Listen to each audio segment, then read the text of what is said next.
Todo cristão que não quer dormir para os últimos dias precisa estar mais conectado com a palavra de Deus do que com as notícias desse mundo.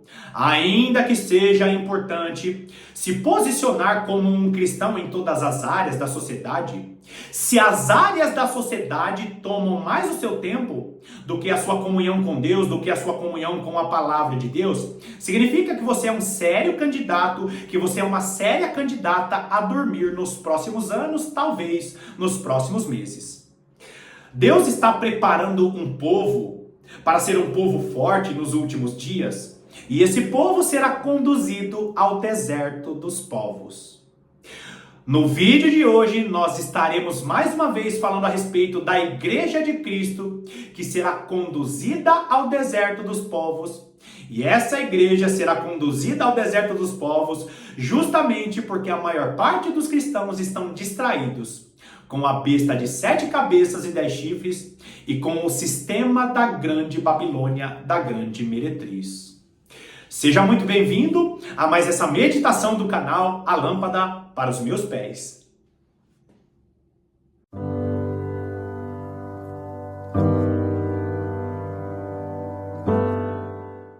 É muito importante que você assista aos vídeos anteriores e também é muito importante que você conecte esse vídeo com os estudos cujos links eu deixo na descrição. Amados irmãos, eu menciono vários estudos no meio dos vídeos e às vezes eu vejo alguns irmãos e algumas irmãs me questionando nos comentários dos vídeos por que não conhecem as meditações aqui do canal.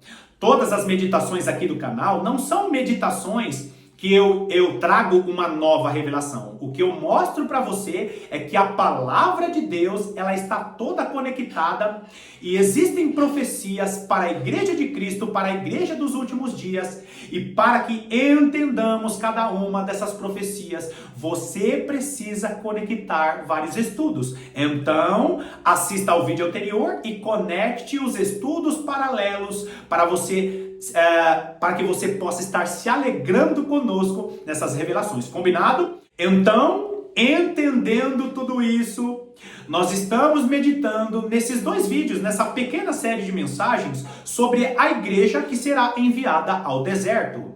Amados irmãos, hoje vai ser uma leitura um pouco mais dinâmica, porque eu tenho vídeos aqui no canal falando a respeito do texto que nós vamos meditar hoje. Então existe um povo que está sendo enviado para o deserto dos povos, um povo que estará sendo enviado a lugares ermos, porque o grande monitoramento está sendo estabelecido em todas as nações e Deus estará retirando a sua igreja do sistema da grande Babilônia, o sistema cultural, religioso e político, que é um sistema que está embriagando as nações e é um sistema que está distraindo a maior parte dos cristãos.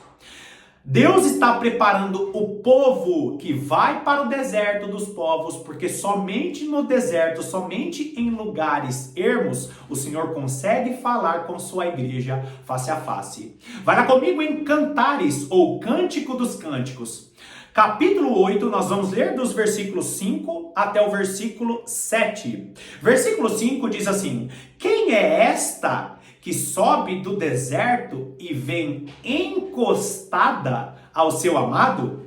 Quem é essa que sobe do deserto? Lembre-se do vídeo anterior. Lembre-se do deserto dos povos. Ezequiel capítulo 20, Oséias capítulo 2, alguns textos de Jeremias capítulo 31 nos ajuda a entender parte disso. Alguns textos de Isaías. O que esses textos nos mostram? Que o Israel que partiu, ou o Israel que se iniciou com o Israel da antiga aliança, agora o Israel espiritual, o Israel da nova aliança, é um Israel que será isolado e será enviado para esse isolamento chamado deserto dos povos. Agora, essa mulher, e o texto em Oséias é perfeito para nos mostrar isso, essa mulher falará com seu Senhor face a face. Só que chegará o momento que essa mulher que está no deserto, ela subirá do deserto. Por que ela vai subir do deserto? Porque ela está caminhando no deserto para se encontrar com seu Senhor. Só que antes dessa mulher se encontrar com o seu Senhor, ela está encostada ao seu amado. E queridos, quando nós pensamos em um relacionamento, e lembre-se que o livro de Cantares, ou Cântico dos Cânticos, é um livro poético, é um livro que fala a respeito de uma mulher que está ali em um relacionamento amoroso, uma noiva preparada, uma esposa que está sendo conduzida a este casamento, um lindo relacionamento, uma linda troca de palavras, de uma mulher que está ali se preparando para o grande casamento, uma noiva que se torna esposa. Essa noiva é aquela que sobe do deserto, e quando o texto fala que ela está encostada ao seu amado, ela não está dizendo que eles já casaram, está dizendo que eles são próximos. E todo aquele que for enviado ao deserto dos povos será enviado a este lugar isolado para ficar encostado ao seu amado. Ou seja, se você passa a maior parte do tempo assistindo série, se você passa a maior parte do tempo assistindo o seu futebol, se você passa a maior parte do tempo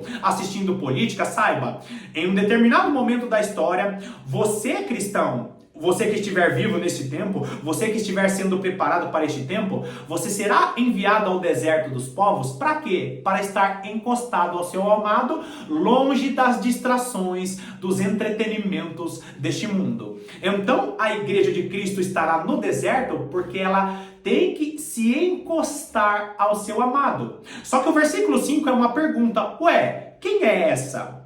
E é lindo você ver o final de Oséias. O último versículo de Oséias vai perguntar assim, vai terminar também com uma pergunta.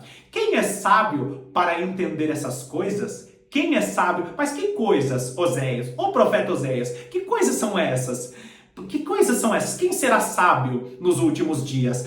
Jeremias capítulo 30, o último versículo de Jeremias capítulo 30 também termina falando sobre aqueles que saberão essas coisas, aqueles que são sábios que entenderão essas coisas. O profeta Daniel também fala sobre os sábios dos últimos dias que entenderão essas coisas. A pergunta que não quer calar, quem é essa que sobe do deserto encostada ao seu amado? Quando a igreja estiver no deserto dos povos, Deus levantará as duas testemunhas. Toda a igreja são as duas testemunhas, mas Deus levantará lideranças específicas no deserto dos povos, os sábios do Senhor para os últimos dias. A igreja que estará se aproximando, encostada ao seu amado, em lugares ermos, em lugares fora da vista da serpente. Olha ainda no versículo 5, diz assim, debaixo da macieira te despertei, ali esteve tua mãe com dores, ali esteve com dores aquela que te deu a luz. Agora grava bem a linguagem que o texto poético está nos mostrando. Primeiro, debaixo da macieira te despertei. Você lembra que na palavra de Deus, quando árvores são mencionadas, também está mencionando nações? Por exemplo, nós vamos ver Deus usando a linguagem da figueira para mencionar Israel, por exemplo. Quando o texto fala sobre macieira, está falando sobre o quê? Sobre nação, sobre nações. Quando ele fala debaixo da macieira te despertei, está falando sobre o quê? Não sobre Israel, mas sobre outro tipo de árvore que está sendo chamada para fazer parte do reino de Deus. Outro tipo de árvore para fazer parte dessa floresta, porque o reino de Deus é constituído por várias árvores. O reino de Deus não é constituído apenas pela figueira, que é Israel. O reino de Deus é constituído pela macieira, por exemplo. Então, aqueles que fazem parte da macieira são aquelas árvores que representam as nações. E é linda a profecia, por quê? Porque Deus tem chamado outras nações, tem chamado os gentios. Agora, ali esteve com dores aquela que te deu a luz. E não esqueça disso. Todas as vezes que Deus quis alcançar os povos, Deus colocou a nação de Israel em trabalho de parto. Deus colocou a nação de Israel para ter dores de parto para gerar a salvação das nações.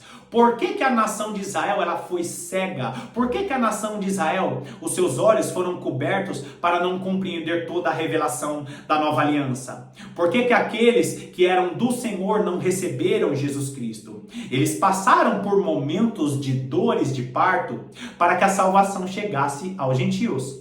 Espiritualmente, nós descendemos da nação de Israel. E mais uma vez, queridos, Apocalipse capítulo 12.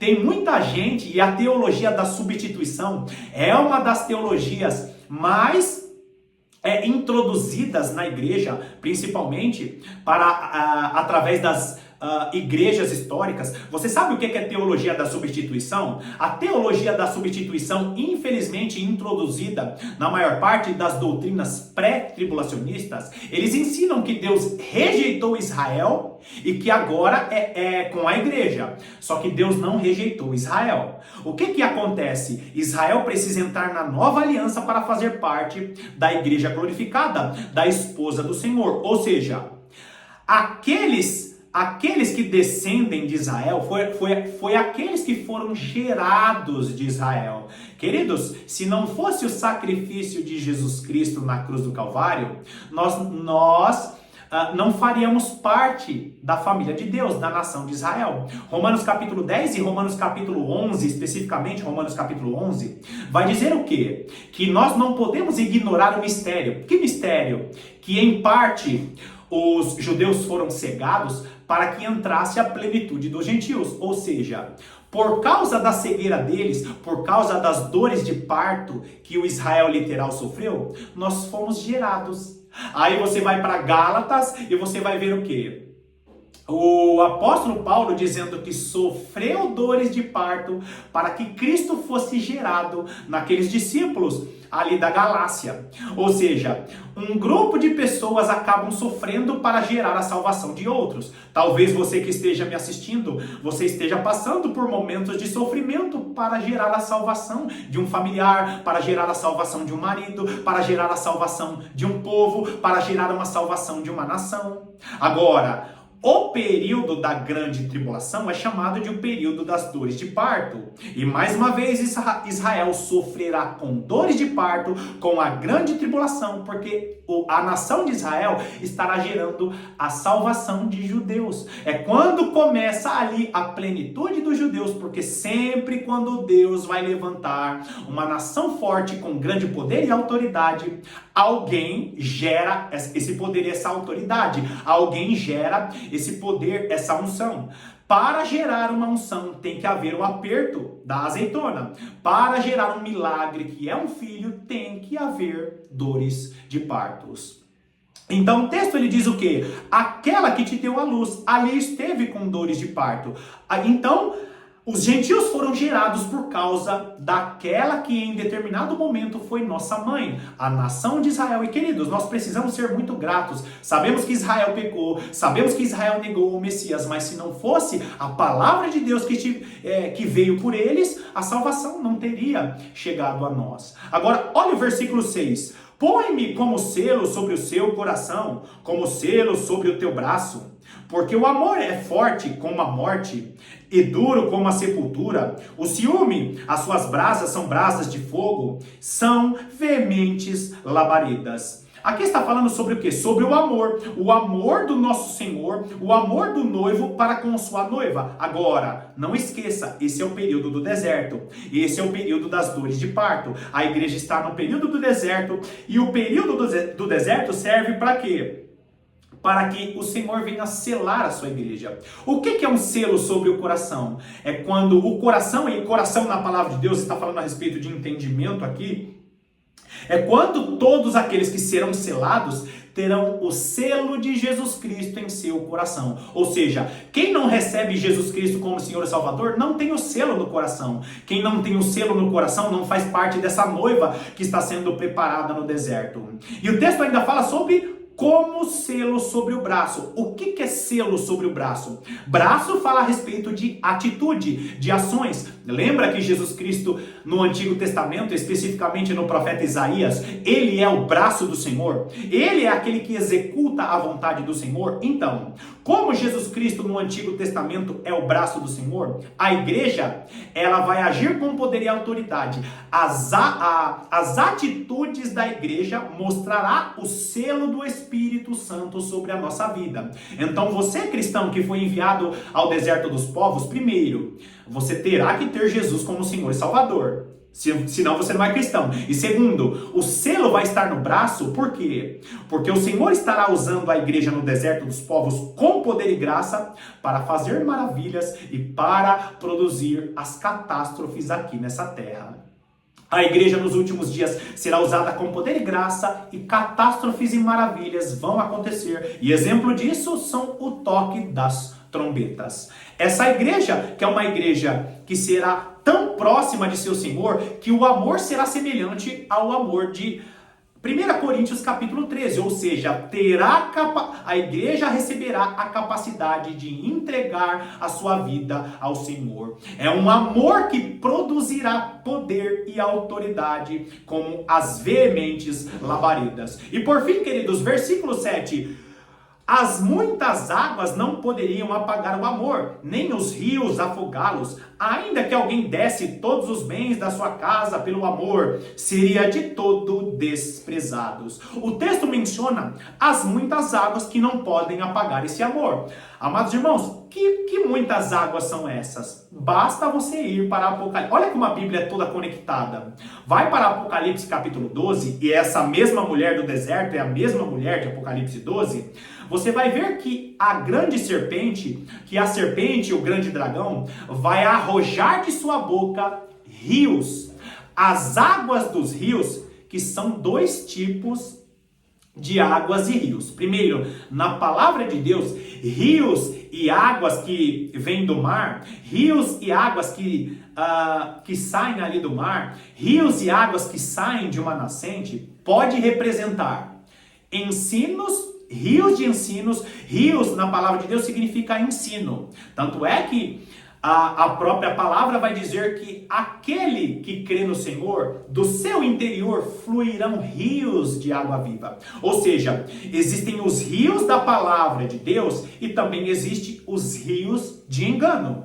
Quando você vai para Apocalipse capítulo 12, você vai ver a grande serpente, ou você vai ver o grande dragão, a serpente, arrojando de sua boca rios de engano, e rios que também são exércitos de um grande povo que estará promovendo perseguição contra Israel e perseguição contra a igreja de Cristo.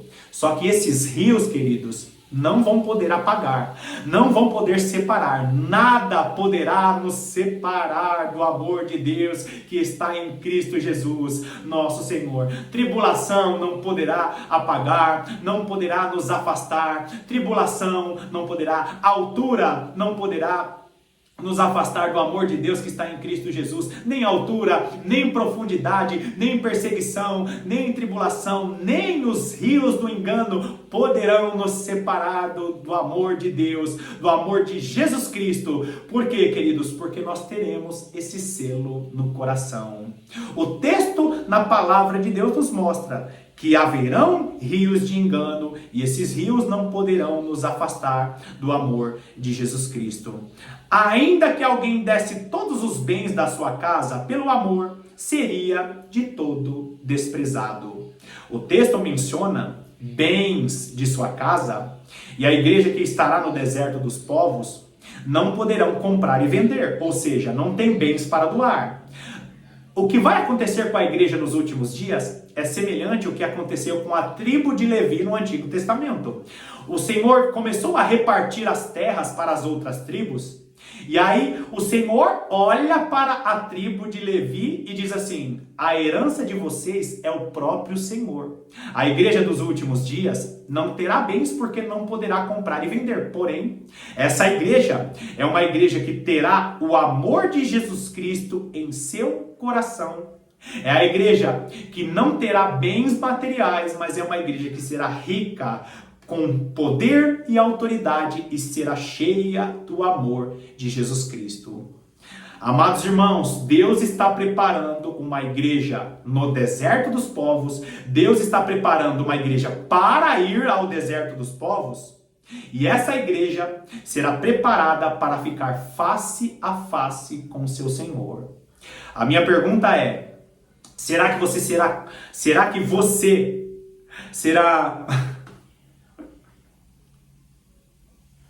E eu finalizo esse vídeo perguntando para você: você está se preparando para este tempo que nós vamos entrar? Você está conectado com a palavra de Deus?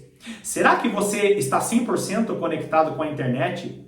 Você saberia sobreviver ao deserto dos povos só com sua Bíblia de papel na mão e com um grupo de cristãos? Finalizamos aqui essa meditação e essa pequena série de mensagens. Você que ainda não me segue nas redes sociais, você que ainda não me segue no canal do Instagram, o perfil no Instagram, A Lâmpada para os Meus Pés, não é um perfil propriamente de estudos, porém é um perfil que eu posso me aproximar de você para continuar as meditações aqui do canal do YouTube. Então me segue lá no canal A Lâmpada para os Meus Pés, no Instagram, e ali nós vamos continuar as meditações da palavra do Senhor. Mais uma vez, obrigado, que Deus te abençoe poderosamente. Eu estarei aqui te aguardando para os próximos vídeos.